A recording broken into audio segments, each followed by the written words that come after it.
back for another Pinal's People, joining you from Maricopa. My guest today is none other than longtime educator, volunteer, and local legend, Jim Irving. Mr. Irving, thank you so much for being on the show. Oh, my pleasure. We're so excited to have you. And so to get started, Jim, of course, you're really well known throughout Maricopa for so much of the work you do when it comes to your volunteerism. But for our audience that's outside of Maricopa who might not be familiar with you, could you share a bit about yourself and your story?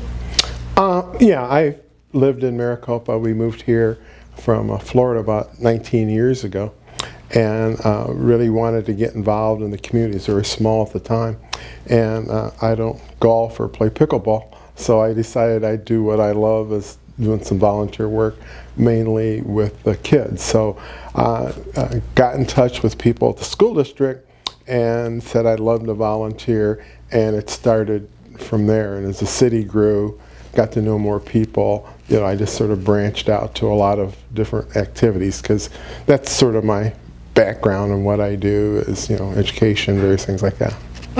Yeah, absolutely. And so could you share with us a little bit about, as a volunteer, you know, within Maricopa in general, what is it that you've done, you know, or of course MUSD is one of them, but what other organizations have you been part of? I got involved about 9 or 10 years ago with the Rotary. Rotary has quite a history. A lot of the land was donated by John Smith and Fred Inc. To develop a Rotary Park, which sits right outside the door. So got involved in that, and have been president of a Rotary for 2 or 3 years. I was asked about 10 years ago if I'd be involved in the city's Planning and Zoning Commission. Been on that commission for about 10 years. Also got involved with seniors, so I've been working with some of the senior citizens. The latest thing we've got involved in, Councilman Gettle and I about 2 years ago started a coalition to try to get some of the faith-based groups come in. I was asked 6 or 7 years ago to start a community foundation, so we started that. So Friends of the Library, Historical Society, they all sort of flow together. So that's how I got involved in a number of different projects, primarily focusing on youth and on senior citizens. Yeah, absolutely. Tell me a little bit more about that community foundation that you have. I was involved in one back in Illinois, and what a lot of communities do is they set up independent foundations. So as different groups come in and they want, for instance, Home Depot came in and they want scholarships to give out, as opposed to them doing it themselves, there's a foundation that would do it. Our Rotary Club, we give them funds. So that's the purpose of a foundation. It builds itself through endowments.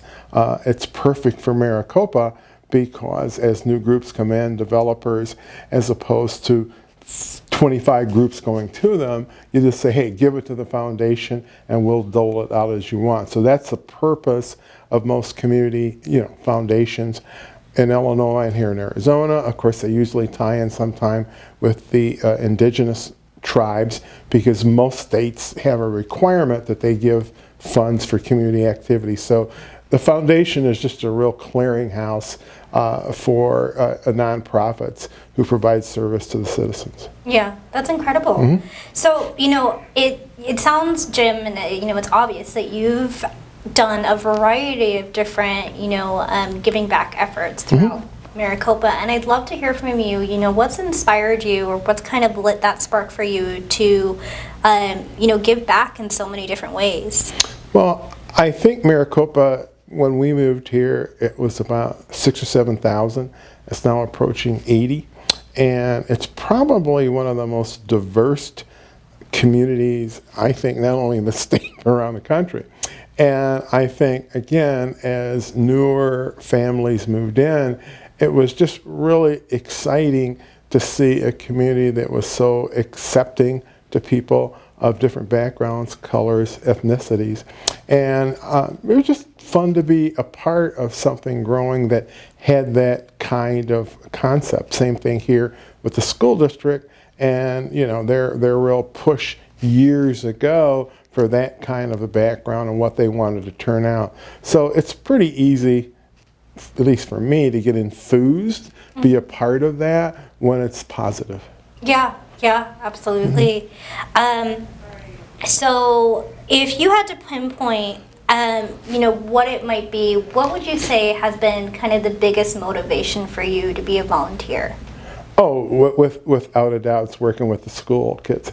The other day, I took some volunteers and we went over to one of the elementary schools, and we do a Rotary program with reading, getting community people, and these two people was really great. A daughter and her father, who's 94, and they read to a group of preschool kids who were 3 and 4, and just, if that doesn't get you excited and have fun, it's that kind of experience. So the volunteers loved it, the kids loved it, the teachers were happy. So, without a doubt, to see that, and now the fact I've been here so long, to run into kids I had working with at the high school who now have kids in school. Yeah, so it's just really fun to come, oh, Mr. Irving, do you remember me? Things like that. So that by far and away is what really got me going. We're the kids. I mean, that's my whole background. So it's been that, and a new community needs development. Like, we still need more recreational spaces for young kids. And you've driven through, the city's booming, and we just can't keep up. Our desperate need for no schools. I mean, it's that kind of thing that it's just fun to be a part of. Yeah.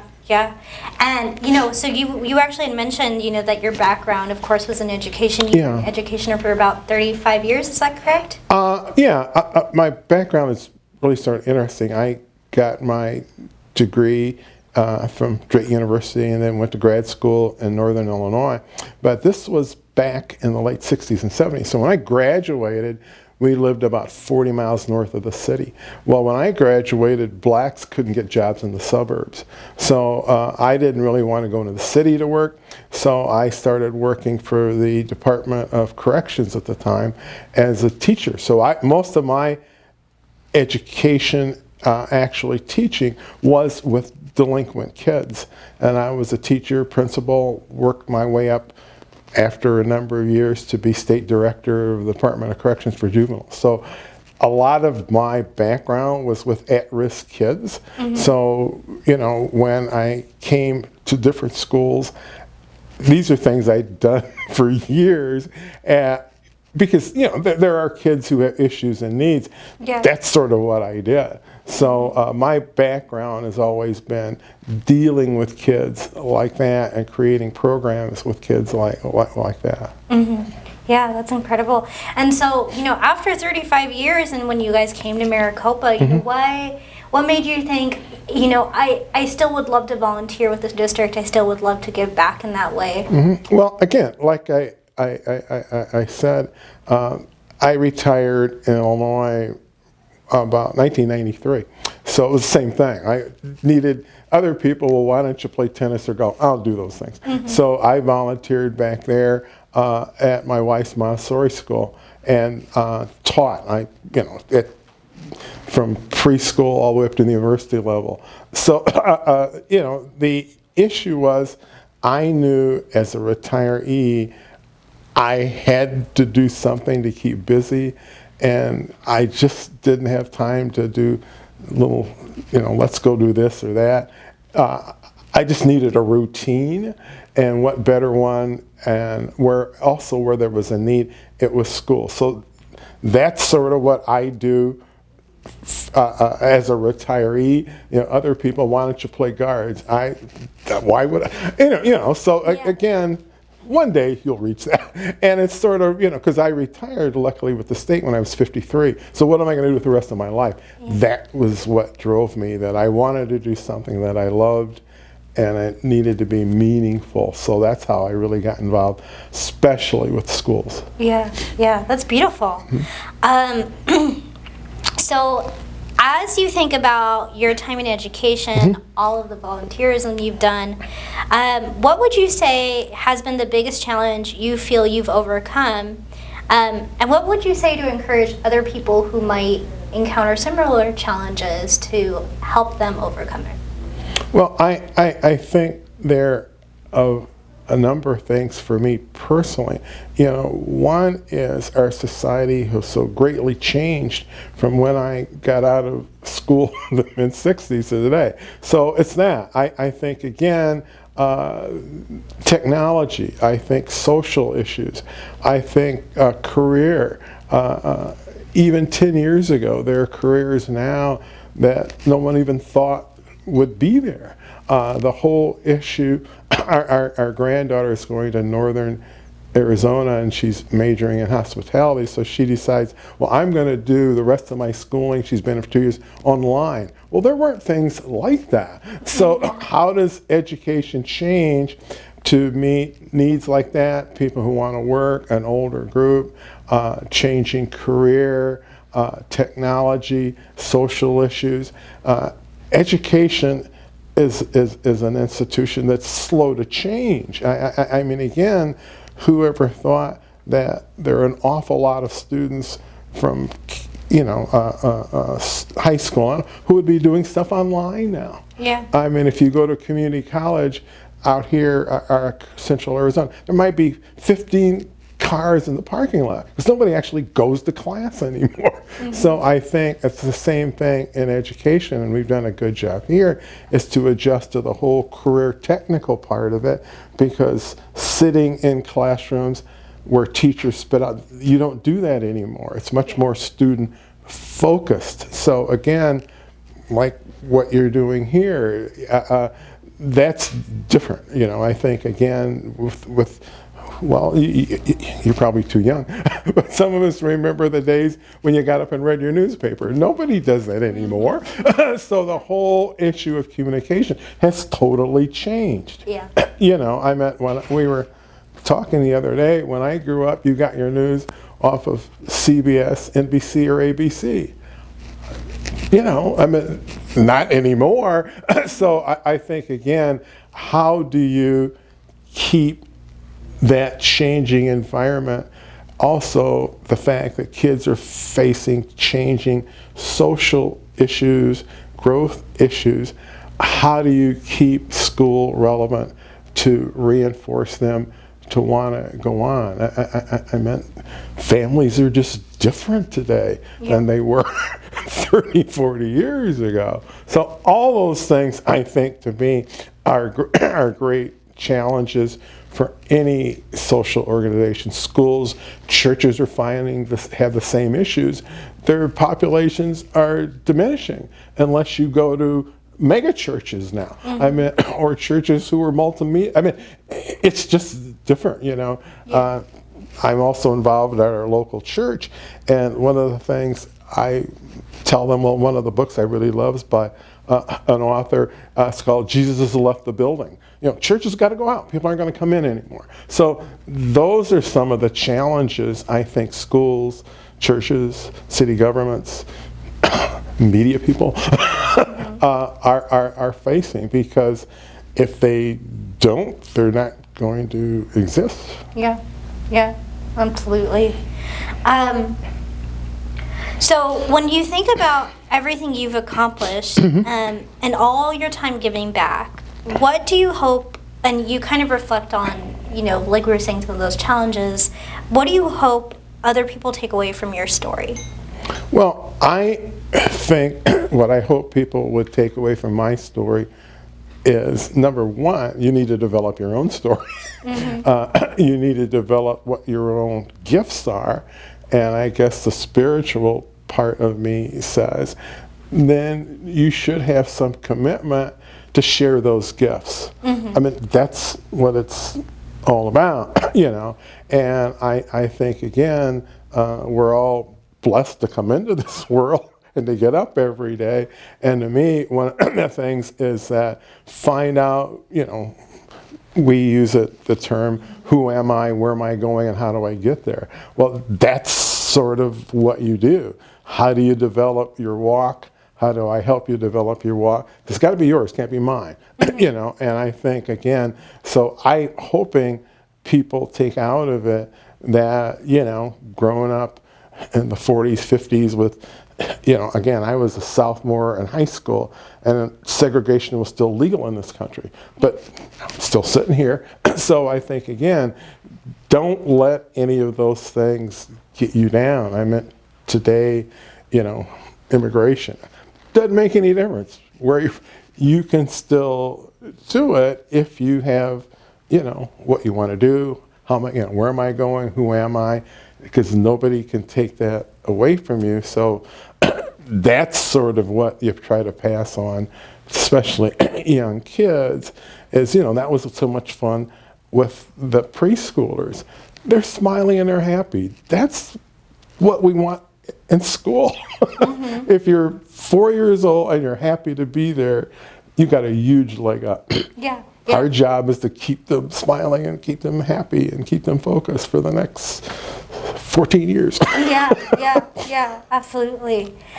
Alrighty, Jim. So one last question for you. Mm-hmm. And this is a question we ask all of our guests who join us on the show. And I'm super excited to get your take on it, which is, if you could imagine many, many, many years from now, a future where you've accomplished everything you set out to do as a volunteer in this community, whether it's with MUSD, whether it's just, with the community of Maricopa in general and all the work you've done with Rotary and other organizations, and you see a future where you've done as much as you possibly could do to ensure the wellness of Maricopa, what does that future look like to you? Well, I think the future, what it looks like for me, is to see people, all genders, backgrounds, sexual orientation, just developing who they are with a freedom to be able to do that. There's a lot of negativity out there, but, my feeling is, so what? Well, it's a presidential election. Both sides say the world's going to end if the other doesn't win. Don't believe that. So I just want to see a future where people really, truly believe that they, with help and support, can determine, the whole, concept. Your attitude determines your altitude. Well, that's what I want to see, is to really, truly believe that, having people, children, understand that there is help out there. Don't get sucked into this whole thing, the world's going to end. After December 5th, the world's still going to be here. Mm-hmm. It's always been here for thousands of years. So don't start to believe all the rhetoric, because that'll just get you down. So my hope is, that we'll have a society, a group of kids who will always believe, there's a shining city on a hill, because it's there if that's what you want it to be. So I'm just encouraged, going through our schools and seeing 4-year-old kids happy and smiling, that's to me what it's all about. Because again, as a volunteer, it's not about me or what I accomplish. Mm-hmm. It's about the dream and instilling that everybody, again, be thankful you got up today. That's a start. Yeah. And then from there, it's icing on the cake if that's what you want it to be. But it's just so, what I envision is just a group of people, and that's why I get so inspired if you just went around and talk to some of our kids in some of our clubs. And, we got a club called the Unity Club, and they're doing wonderful things, some